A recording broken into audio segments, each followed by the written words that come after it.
ආයිබෝවන් අමා දිසානායක ඔෆිෂියල් කියලා අලුතෙන් මං ඕගොල්ලොත් එක්ක එකතු වෙන channel එකක් ඇදුවා. හේතුව අපි හැමෝම කාර්යබහුල නිසා පහුගිය ටිකෙන් මට ඕගොල්ලෝ එක්ක සම්බන්ධ වෙන්න බැරි වුණා. ඉතින් මං හිතුවා මං අලුතෙන් මේ ඉගෙන ගත්ත දේවල් තියෙනවා. ඒකට හේතුව මම මේ අධ්‍යාපන කටයුතු ඉඳලා ටික කාලයක් මේ මගේ මුකුත් දේශනේ හිම එළියට දැම්මේ නැහැ. ඒත් මං හිතුවා මේ මං අලුතෙන් ඉගෙන ගත්ත දේවල් ඕගොල්ලොත් එක්ක කතා කරන්න ඕන කියලා. ඉතින් සමාජ පීඩනය හමුවේ මිනිස්සු වෙනස් වෙනවද කියන එක ගැන තමයි මං කතා කරන්න හිතුවේ අද දවසේ. මේ channel එකේ මං ඉන්නේ චූටි ක්ලිප්ස් හරහා. හැබැයි ඒ පුංචි දේවල් සමහරවිට ලෝකෙට ඔයාගලන්ට ලෝකෙට ලොකු දේවල් එකතු කරයි. ඉතින් මං හැමතිස්සෙම විශ්වාස කරනවා පුංචි මිනිස්සු පුංචි තැනක කරන පුංචි දෙයකින් විශාල ලෝකෙ හැඩය වෙනස් කරන්න පුළුවන් කියලා. අපි බලමු එහෙම වෙනස් කරන්න පුළුවන්ද කියලා. දැන් මං අද දැන් ඕගොල්ලන්ට කියවනේ සමාජ පීඩනය ආමුවේ මිනිස්සු වෙනස් වෙනවද කියන එක ගැන තමයි අද මං ඕගොල්ලොත් එක්ක කතා කරන්න කියලා. දැන් ඔයා මෘදු කෙනෙක් කියලා ලෝකේ ඔයාව හඳුනගෙන ඇති. සමහරට ඔයා තද කෙනෙක් කියලා ලෝකේ ඔයාව හඳුනගෙන ඇති. සමහරට ඔයා සුවඳ හමන හොඳ කෙනෙක් කියලා ලෝකේ ඔයාව හඳුනගෙන ඇති. ඇත්තටම ඔයා කොයි වගේ කෙනෙක්ද? ඉස්සර ඔයා කොයි වගේ කෙනෙක්ද? ඔයා මෙහෙම වෙන්න දැන් ඔයා ඉස්සර මෘදු කෙනෙක් වෙලා දැන් දැඩි කෙනෙක් වුණා නම් එහෙම වෙන්න හේතුව මොකද්ද? ඔන්න ඔය වගේ දේවල් ඔයා කවදා හරි දවසක කල්පනා කරලා තියෙනවද? එහෙනම් යන්තම් කලුවර වැටිගෙන එන හැන්දෑවක පිණි ගහන හැවසක පිණි වැටෙන හවසක කෝපි කෝප්පයක් අතේ තියාගෙන මේ ගැන කල්පනා කරන්න. එහෙම නැත්නම් මේ මාව අහලා ඉවර වෙලා එමීට ගිහිල්ලා ඇස් එක පියාගෙන කල්පනා කරන්න. ඔන්න අපි හිතමු මෙහෙම. දැන් අලගෙඩියකුයි බිත්තරේකුයි කෝපි ඇටයකුයි තියෙනවා. මේ තුනම වෙනම තියෙද්දී ගින්දරයි වතුරයි එක ප්‍රමාණයටම අපි ඒ තුනට සපයනවා. ඔගොල්ලෝ දන්නවා අලගෙඩිය සාමාන්‍යයෙන් ඝනයි. සාමාන්‍ය ඒක අපි දකින්නේ ඝන වස්තුවක් විදිහට. හයියයිනේ මිරිකන්නේ බෑනේ. එතකොට වතුර දාලා ගින්දර දාලා අපි මේක තඹනවා. එතකොට තඹනකොට අර ඝන අලගෙඩිය මෘදු වෙනවා. පොඩි කරලා අපිට කන්න පුළුවන් මෘදු වෙලා ඒක හරි සොෆ්ට් වෙනවානේ නේද? එතකොට මම ඔයගොල්ලන්ට කියන්න හදන්නේ සමහර මිනිස්සු සමහර ඝන මිනිස්සු මේ සමාජ පීඩනීය හමුවේ මෘදු වෙනවා. මම මනෝපදේශකවරයෙක් විදියට ඒ විදිය ඝන මිනිස්සු වෙනස් වෙන්නේ නැති මිනිස්සු හරි දැඩි මිනිස්සු වෙනස් කරලා තියෙනවා. වෙන මුකුත් වලින් නෙමෙයි ආදරේ වචන වලින්. ඒ වගේම බිත්තරය හරීම මේ මෘදුයි. නිකන් සාමාන්‍යයෙන් අපි අතේ තියෙනකොට ඇතුලේ තියෙන මෘදු තරලයක්. කහමදිය සහ සුදු මදිය කියලා වෙන් කරනවා. සිවියක් තියෙනවා, කට්ටක් තියෙනවා, පාටත් එක දුඹුරු බිත්තරද සුදු බිත්තරද කියලා අහනවා. ගම් බිත්තර කියනවා, ෆාම් බිත්තර කියනවා. මොක වුණත් ඒක බිත්තරයක්, ජීවයක්. ඉතින් ඒක නිසා මං හිතුවා එතකොට දැන් ඒකට අර විදිහම අර අලගෙඩියට දාපු තරම්ම වතුරයි ගින්දරයි දානවා. ඒකට වතුරයි ගින්දරයි දාලා තඹනකොට මොකද වෙන්නේ? අර මෘදු බිත්තරය ඝන වෙනවා. ඒතර මට ඕගොල්ලන්ට කියන්න ඕනේ මොන දේ තමයි සමහරට අතීතයේදී මෘදු ගැහණියක් හෝ මිනිසෙක් වෙලා ඉන්නේ නැති. මෘදු තරුණියක් වෙලා ඉන්නේ නැති. මෘදු යෞවනියක් වෙලා ඉන්නේ නැති. හැබැයි අතිශය දරුණු සමාජ පීඩනය හමුවේ ඔයා ඝන ගැහණියක් හරි මිනිහෙක් හරි වෙන්නේ නැති. ඝන තරුණියක් හරි තරුණයෙක් හරි වෙන්නේ නැති. ඇයි අර සමාජ පීඩනය දරා ගන්න බැරි වුණාම ඔයා හිතනවා මං හැංගීම් දැනීම් නැති මිනිහෙක් වගේ හැසිරෙනවා කියලා. ඉතින් එහෙම වෙලා ඔයා සමාජයට මේ හැංගීම් දැනීම් නැති මිනිහෙක් වගේ හැසිරෙන්න පටන් ගන්න ඇති. ඉතින් එතකොට සමාජ පීඩනය හමුවේ සමහර මෘදු මිනිස්සු රළු වෙනවා. එහෙම මිනිස්සු මට මුණ ගැහිලා තියෙනවා. මම දන්නවා ඕගලන්ට මුණ ගැහිලා ඇති.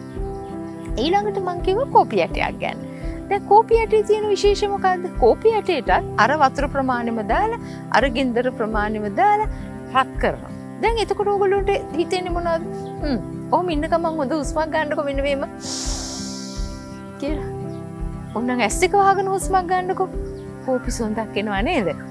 එතකොට සමහර දේවල් තියෙනවා දැන් අර කෝපි ඇටේට වතුරයි ගින්දරයි දැම්මහම හරීම ප්‍රණීත සුවඳක් හාත්පස පතුරවනවා. බොන්න හිතෙනවා. බිව්වහම ශාරීරිකවත් මානසිකවත් ලොකු උත්තේජනයක් හම්බ වෙනවා.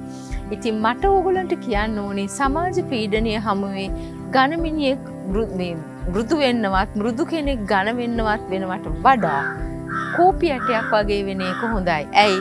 කෝපි ඇටේ අනිත් කෙනාට සුවඳ හමනවා. අනිත් කෙනාට ජීවත් වෙන්න ආසාව දැල්වනවා. අනිත් කෙනාගේ ජීවිත අපේක්ෂා ඉටු කරන්න යාව එක්කගෙන යන්න ධෛර්යයයි ශක්තියයි ලබා දෙනවා. ඉතින් මං හිතනවා ඔයාට ගොඩාක් වටින්නේ කෝපි ඇටයක් වෙන එක.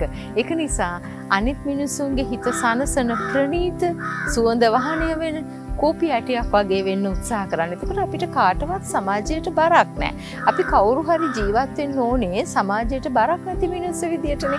අපි මොකටද සමාජයට බරක් වෙන මිනිස්සු වෙන්නේ?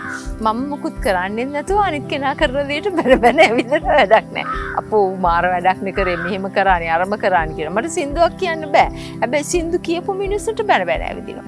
මට චිත්‍ර අඳින්න බෑ. හැබැයි චිත්‍ර අඳින මිනිස්සුන්ට බැන ඇවිදිනවා. මට කතාවක් ලියන්න බෑ. හැබැයි කතා ලියන මිනිස්සුන්ට බැන ඇවිදිනවා. මේක වැඩක් නැති දෙයක් නේද? එතකොට එහෙම වුණාම අපි දන්නේම නැතුව අපිවම තමයි රිදව ගන්නේ. අපිවම තමයි පීඩණයට පත් කරන්නේ. මේ ජීවිත කාලේ හරි කෙටි නිසා මං හිතනවා අපි මේ ජීවිත කාලේ සතුටින් ඉන්න ඕනේනේ. එතකොට අපිත් සතුටින් ඉන්න ඕනේ. අපි අනිත් අයත් සතුටින් තියන්න ඕනේ. එතකොට අනිත් අයව සතුටින් තියන්න අපිට පුළුවන් හොඳම දේ කරන්න මං ඉස්සෙල්ලා කිව්වා වගේ කෝපි ඇටයක් වෙන්න. මං හැමදාම මේ වැඩසටහනෙන් ඕගොල්ලන්ට ගෙදර ගෙනියන්න පණිවිඩයක් දෙනවා. අද මං ඕගොල්ලන්ට දෙන පණිවිඩය තමයි බිත්තරයක් ඇතුල් පැත්තෙන් බිඳුනොත් ජීවිතයක් උපදිනවා. බිත්තරයකට එළියෙන් පීඩනයක් එල්ල වුණොත් ජීවිතයක් නැති වෙනවා. මං කියපේක තේරුණා නේද? ඔන්න බිත්තරයක් තියෙනවා ඇතුලෙන් පීඩනයක් එනවා. ඒ කියන්නේ දෙබෑ වෙනවා. චූටි කුකුල් පැටියෙක් ඉපදෙනවා. එළියෙන් බිත්තරයක් එහෙම කළා තද කරනවා. ඇතුලේ සිටින ජීවියා නැති වෙනවා. ජීවිතේ නැති වෙනවා. ඉතින් මේක අපිට යොදන පීඩනයේ හැටියට ඇතුළතින්ද පිටතින්ද යොදන පීඩනය කියන හැටියටයි තීරණය වෙන්නේ. මම ඕගොල්ලන්ට යන්නේ ඔයා අලුත්ම ජීවිතයක් උපද්දවන්න ඇතුළෙන් පීඩනයක් දීලා අලුතෙන්ම ඇස්සරින කුකුළු පැටියෙක් කිකිලි පැටියෙක් වගේ වෙන්න ජීවිතේ ඉස්සරහට අරගෙන යන්න. අමාදිසානයක ඔෆිෂියල් channel එක subscribe කරන්න අමතක කරන්න එපා. like කරන්න, comment කරන්න, share කරන්න ඒකත් අමතක කරන්න එපා. ගොඩක් වැඩසටහන් ඉවරුනහම තම තමන්ගේ පුද්ගලික ප්‍රශ්න වලට උත්තර ගන්න පුළුවන්ද කියලා අහන අය ඉන්නවා. ඉතින් අපි අලුත් වැඩකුත් පටන් ගන්නවා මේත් එක්කම අමාදිසානයක ඔෆිෂියල් channel එකත් එක්කම අමාදිසානයක ඔෆිෂියල් FB page එකක් යාවි. ඒකේ ඕගොල්ලෝ දැන් ඔයගොල්ලන්ට පෙනේ WhatsApp අංකයක්. තිරේ පේන WhatsApp අංකයට ඕගොල්ලෝගේ පණිවිඩය inbox කරන්න පුළුවන්. ඒ වගේම Facebook එකේ inbox කරන්න පුළුවන්. කිසිම වෙලාවක ඕගොල්ලන්ගේ අනන්‍යතාවය එළියට එන්නේ නැහැ. ඕගොල්ලන්ටත් පුළුවන් වෙන වෙන නම් වලින් දාන්න අපි සතියක් ඇතුළත ඒ ප්‍රශ්නෙට අනිවාර්යෙන්ම උත්තරයක් දෙනවා. හැබැයි ඉතින් ඔය ණය ප්‍රශ්න, එතකොට ණය ගෙවන්න මට උදව් කරන්න බැරිද වගේ ප්‍රශ්න වලට නෙමෙයි. ණය වලින් ගැලවෙන්න ක්‍රමයක් තියනවාද? ණය නොවි ජීවත් වෙන්නේ කොහොමද? ඒකෙන් ඇතිවෙච්ච මානසික පීඩනය අඩු කරන්නේ කොහොමද? ඒ වගේම එක මානසික ප්‍රශ්න.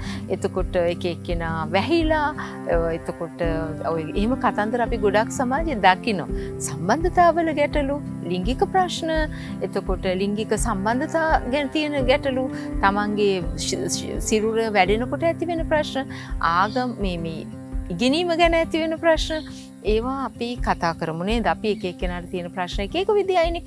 ඒවා අපි කතා කරමු. ඔන්න දැන් ඔය තිරේ දිස් වෙන අංකෙට ඕගොල්ලෝගේ ප්‍රශ්න යොමු කරන්න. ඒක තමයි හොඳම වැඩේ.